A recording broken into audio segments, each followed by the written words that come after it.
Welcome back, everyone, to another deep dive. Today we're tackling a pretty fascinating topic, I think. Kabbalah of Maat. Oh, yeah, this is a good one. You might already be familiar with the Kabbalah, that ancient system for understanding the universe. But what happens when we bring in Maat? That Egyptian concept of truth, balance, and justice. It gets very interesting. Yeah, it does. We're going to be looking at all sorts of writings from mostly 20th century occultists.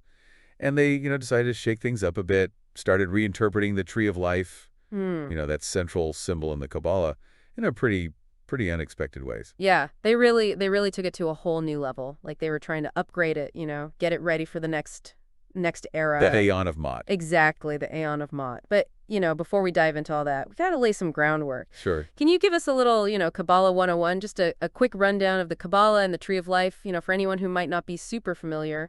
Absolutely. The Kabbalah, essentially, it's a mystical tradition that originated in Judaism. Mm-hmm.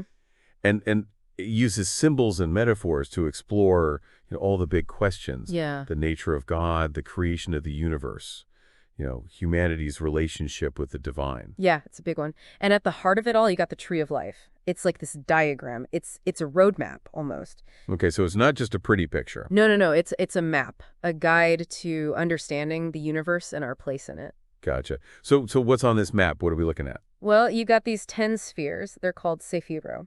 And each one represents a different quality or attribute of God, And they're all connected by these paths, these lines, and those symbolize the flow of energy and consciousness between all these different aspects of reality. Okay, so it's kind of like a cosmic circuit board, That's a great way to put it. With each Sephira, it's like a node. It's a point where the energy is concentrated. Okay, so I'm starting to see the picture here, but you're saying these occultists we're going to be talking about, they were basically rewiring the circuit board. Yeah, exactly. They looked at the Tree of Life and they said, "Hey, this is an incredibly powerful symbol, right? But maybe it needs a little update, to reflect these changing times." They were trying to integrate this ancient system with this emerging concept, the Aeon of Maat, an era associated with truth, justice, and a more balanced way of being. And the Tree of Life, it's not static, it's dynamic. Right. It can evolve. I'm sensing this is going to be quite a journey. Oh, yeah. So where do we start? Who are some of the big players in this Kabbalistic remix? Well, you can't talk about the Tree of Life in the West without talking about the Hermetic Order of the Golden Dawn. Okay. They were incredibly influential, late 19th, early 20th centuries. Really, they popularized the Tree of Life. So they're like the granddaddies of modern Western Kabbalah. Yeah, pretty much. They took this ancient tradition, they made it accessible. Their version of the tree, it became the foundation for so many later interpretations. It's like the classic model, the one everyone else was either building on or rebelling against. Right. Okay. So the Golden Dawn is setting the stage. Who was the first to really kind of shake things up? Well, one of the most radical reinterpretations came from this guy, Frater Akhed. He was a student of Aleister Crowley, another big name. Oh, yeah. But Akhed, he wasn't afraid to challenge, the status quo, even when it came to something as fundamental as the Tree of Life. So what did he do? Did he add some spheres? Change the names? What did he do? He flipped it. What? Yeah, he flipped the paths on the Tree of Life. Imagine taking the whole diagram, turning it upside down. Whoa. Yeah, so that the energy flow, the traditional energy flow, is totally reversed. That's a pretty bold move. What was he going for with that? Well, he believed that by ascending the tree through what he called the path of the serpent of wisdom, you could achieve a deeper understanding, seeing things from a completely different perspective. And even more importantly, he believed that this new path, this new way of ascending the tree, it reflected the energy of the Aeon of Maat, this era of truth and justice that he saw on the horizon. Okay, so it wasn't just an aesthetic change. This was like symbolic, a whole new way of thinking and being. Yeah, exactly. And it really highlighted the fact that the tree, it's not fixed. It's a dynamic system. It can evolve to reflect our understanding of ourselves and the universe. So we've got the Golden Dawn's classic tree, and then we got Ostrad's, upside down flipped version. Mm-hmm. Who else was playing around with this cosmic circuit board? Another big one is Kenneth Grant. Okay. He was also a Crowley follower, but he developed this unique system of magic, Typhonian magic. Okay. It incorporated all these elements like from Tantra, Eastern mysticism, even H.P. Lovecraft. Okay. That's a pretty interesting mix. How did all that influence his view of the Tree of Life? Well, Grant, he was fascinated by the outer planets, Hmm. Uranus, Neptune, Pluto. He felt that they had to be part of the tree of life, but the traditional tree, it only had 10 spheres.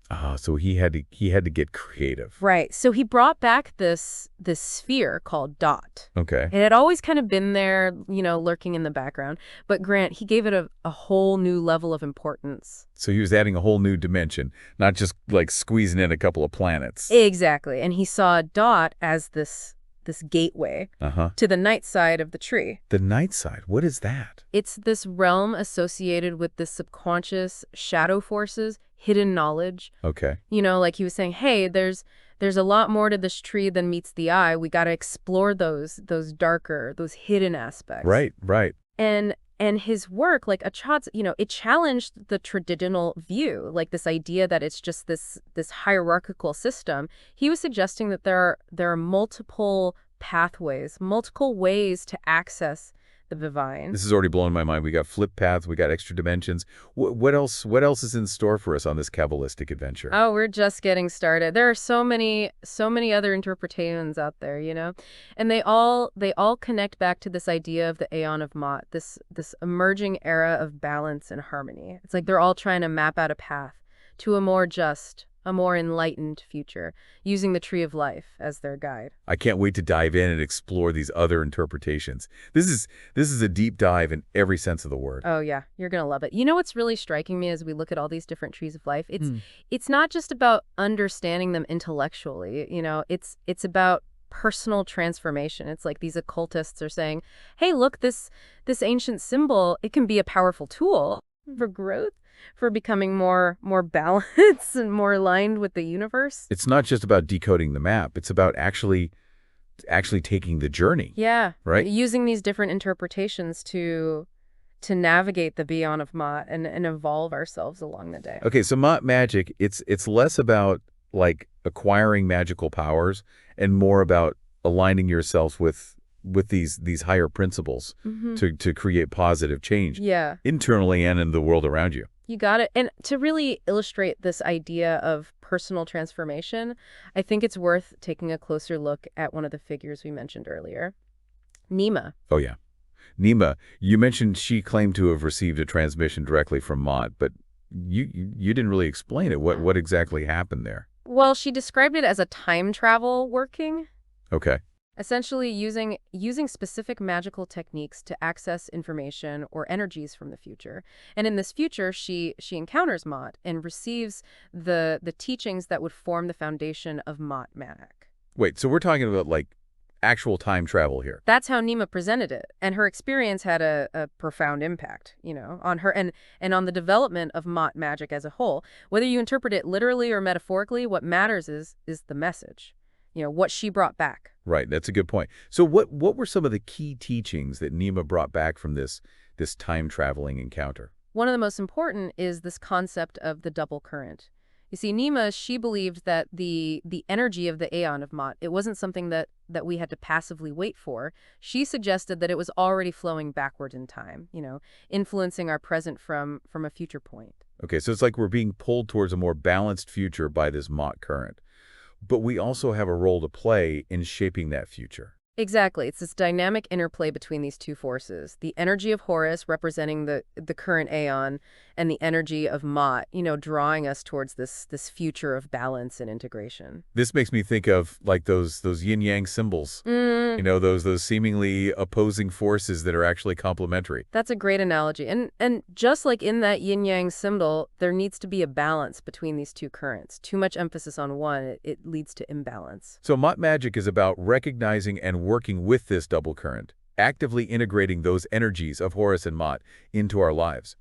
But how do you actually do that? What are like the practical applications of these teachings? Well, it's a multifaceted path. It draws on elements from the Kabbalah, Egyptian mythology, Tantra, all sorts of traditions. But the core focus is on aligning your actions, your thoughts, your emotions with the principles of Maat: truth, balance, justice. So it's not just about performing rituals or studying ancient texts. It's about like living those principles, right, in your everyday life, Yeah. making choices that reflect those values. Exactly. And this can manifest in so many ways. It might involve meditation or ritual magic, working with the energies of the tree of life to achieve greater balance and understanding. It could also involve social activism, fighting for justice and equality in the world, or even just making conscious choices in your daily interactions. Right. Striving to be more truthful, fair, and compassionate in all that you do. So it's not a one-size-fits-all approach. Mate magic can be tailored to your individual path, your unique way of contributing to the world. Precisely. It's a system that encourages creativity, personal exploration, Mm-hmm. while providing a solid ethical framework. Okay, I'm starting to get a better sense of how Maat magic works on a practical level, but I'll admit I'm still struggling a little bit with this whole double current concept. How do you actually balance these seemingly opposing energies of Horus and Meat? That's a great question, and it's something magicians are still exploring.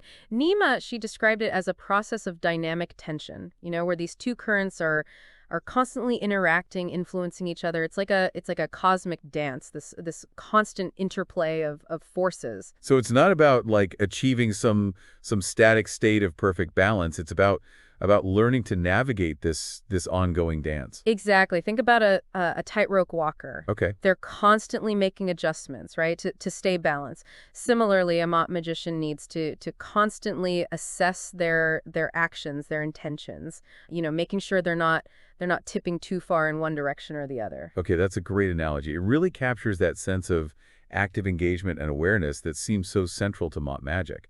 But let's bring this back to those reimagined trees of life. How do these interpretations, how do they actually play into the practice of Maat magic? Well, remember, each of those altered trees, it represents a different way of understanding and working with the energies of the Kabbalah. Okay. They provide these unique perspectives Uh-huh. on this cosmic map, highlighting certain aspects or pathways that resonate with the individual or the group that created it. Okay, so it's like each tree is a customized tool Mm, designed for a specific purpose or to address a specific aspect of this cosmic dance. you got it. And while they share some commonalities, each tree has its own strengths and weaknesses. Some might be better suited for certain types of magical workings, while others might be, more helpful for exploring specific aspects of consciousness or for personal transformation. Let's take a closer look at a couple of these trees and see how they're actually being used. I'm particularly intrigued by that pyramid-based Kabbalah Hmm. developed by the Ordo Adeptorum in Visualum. Oh, yeah, the OAI. The OAI, it's such a visually striking image. How does that system work in practice? Well, the OAI, they describe their system as time-oriented, meaning they're more interested in the dynamic interplay of energies between the Sephiro, Uh-huh. rather than simply ascending a static ladder of spheres. Their model, based on these interpenetrating pyramids, it emphasizes a more fluid, a more multidimensional understanding of the cosmos. So it's not about like reaching a fixed destination, but about navigating this constantly evolving energy field, which seems to fit perfectly with this double current concept we were talking about. Exactly. The pyramid structure itself, it embodies the principles of Maat: stability, balance, a point reaching upward towards greater understanding. And they utilize all sorts of techniques: meditation, ritual magic, even, as their name suggests, invisible workings, things that operate on these more subtle levels of reality. It sounds like a very intuitive and adaptable system, encouraging members to find their own unique ways of working with these energies. That's a great observation. They really emphasize creativity and intuition, encouraging practitioners to develop their own personal connections Mm-hmm. to the energies of Maat. And they've even developed a unique set of symbols associated with Maat, that they incorporate into their practices. Okay, I'm really starting to grasp how this pyramid-based Kamala aligns with the core principles of Maat magic. It's all about balance, integration, a dynamic, a constantly evolving understanding of the universe. Hmm. But before we move on, I'd love to hear a little bit more about that perfected tree developed by the group 416. Mm-hmm. I'm still trying to wrap my head around this idea of Dot replacing Malkuth as the foundation of the tree. Yeah. What are the implications of that? Both symbolically and practically. Well, symbolically, it's a pretty radical shift. Remember, Malkuth in the traditional tree, it represents the material world, while Dot it's associated with the subconscious and hidden knowledge. Right. By placing Dot at the base, 416 is suggesting that true fulfillment, it comes from within.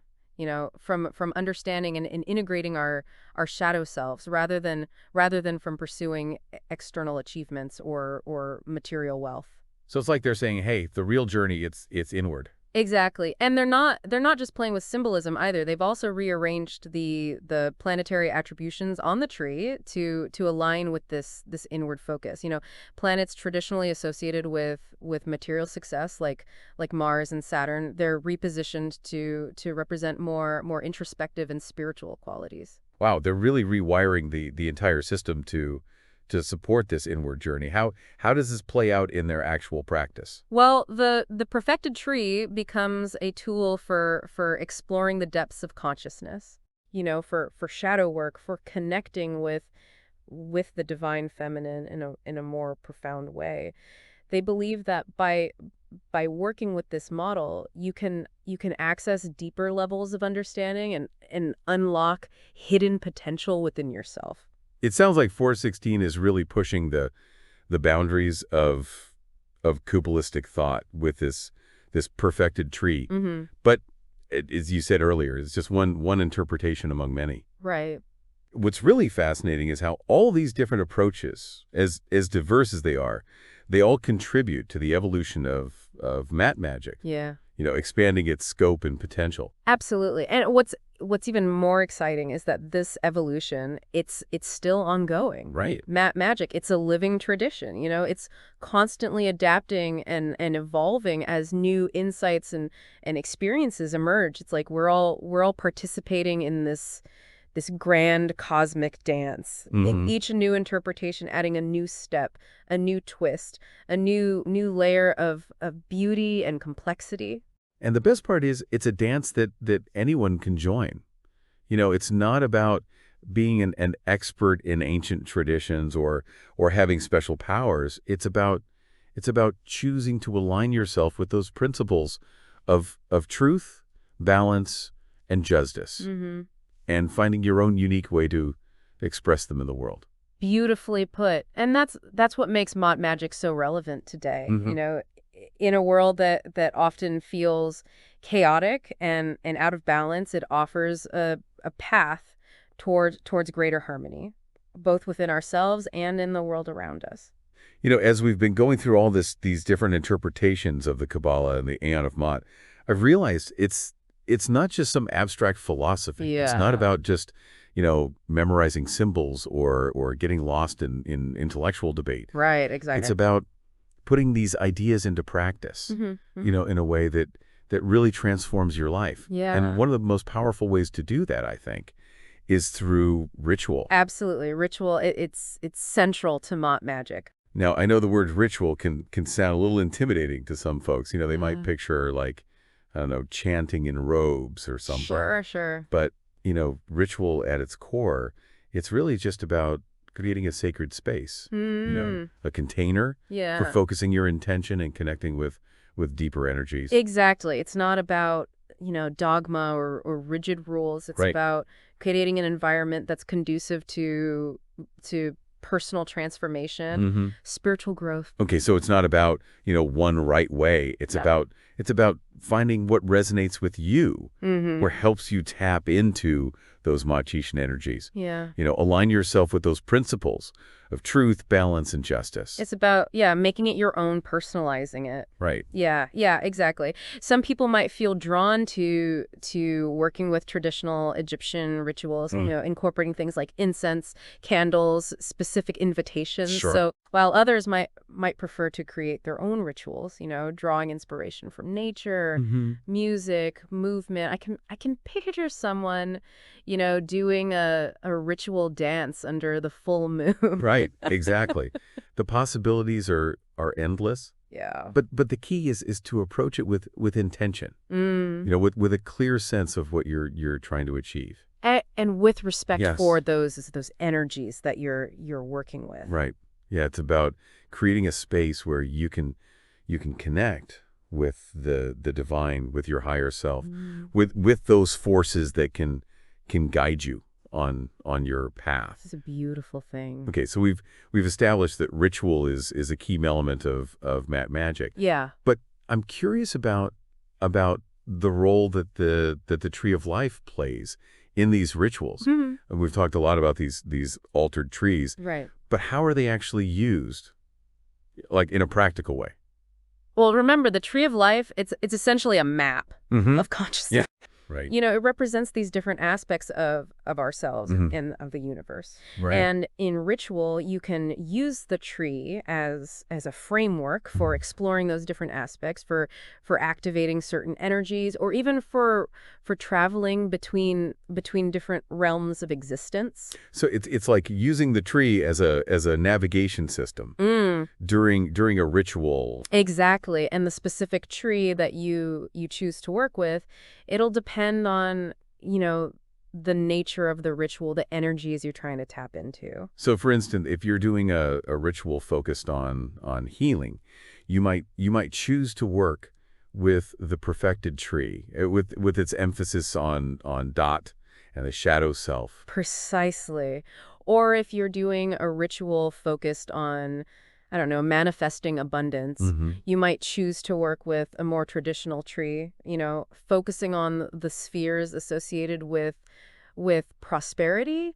So it's about choosing the right tool for the job. Yeah. But I imagine it's not just about like intellectually understanding the tree, right? You have to actually engage with it energetically. Absolutely. During ritual, you might visualize the tree, feel its energies flowing through your body, or even interact with the different spheres as if they were like distinct beatings or entities. That's a whole other level of visualization. Yeah, it can be a very powerful experience. Yeah, that. And one of the things that Maat magic really emphasizes is the importance of aligning your rituals with the cycles of nature. Right, because Maat is all about harmony. Yeah. About working with those natural rhythms. Exactly. So you might choose to do a ritual focused on new beginnings during the spring equinox, or a ritual focused on release and letting go during, I don't know, the waning moon. Right. It's about recognizing those natural cycles and harnessing those energies to amplify your intentions.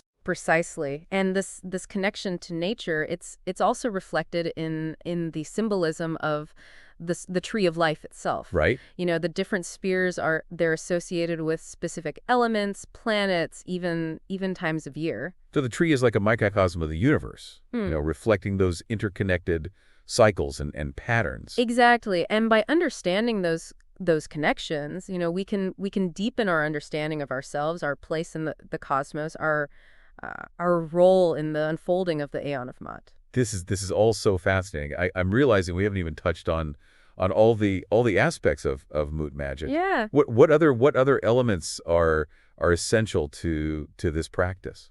One that's often emphasized is the cultivation of what's called the magical personality. Okay. Now, this isn't about, creating a fake persona or pretending to be someone you're not. Right. It's not about putting on a show. Exactly. It's about cultivating those qualities and virtues that are associated with Maat, becoming a more balanced, a more compassionate, a more just individual. So it's about embodying those mutation ideals in your everyday life. Exactly. And this involves, not just your outward actions, but also your thoughts, your emotion, even your subconscious beliefs and patterns. Right, because true transformation has to happen on all levels, not just superficially. Precisely. And this inner work, it can be challenging. It requires, honesty, self-awareness, a willingness to confront those aspects of ourselves that we might prefer to keep hidden. Yeah, but I imagine the rewards are well worth the effort.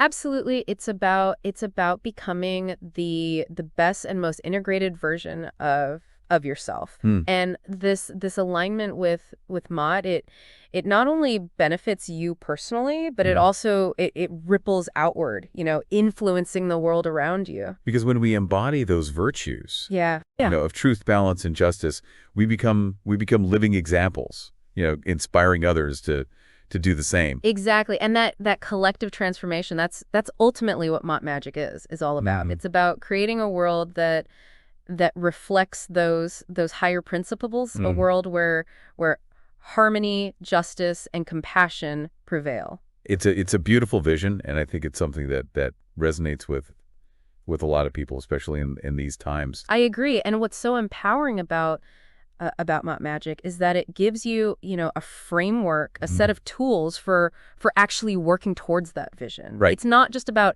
hoping for a better world. It's about actively creating it. So it's about becoming conscious participants in the unfolding of the Aeon of Maat. Exactly. And it's a journey that's full of challenges, but also incredible beauty, meaning, and purpose. Well, I think that about wraps up our deep dive into the Kabbalah of Maat for today. Yeah. Thank you so much for being such an insightful and engaging guide. It's been my pleasure, and thank you to all of our listeners for joining us on this exploration. Yes, thank you to the listeners. I hope this sparked some new ideas, Hmm. inspired you to explore further. Remember, there's a whole universe of knowledge out there waiting to be discovered. But the most important journey is the one that happens within. Absolutely, well said. So until next time, keep those minds open, those hearts compassionate, and those wills align with the highest good. See you next time.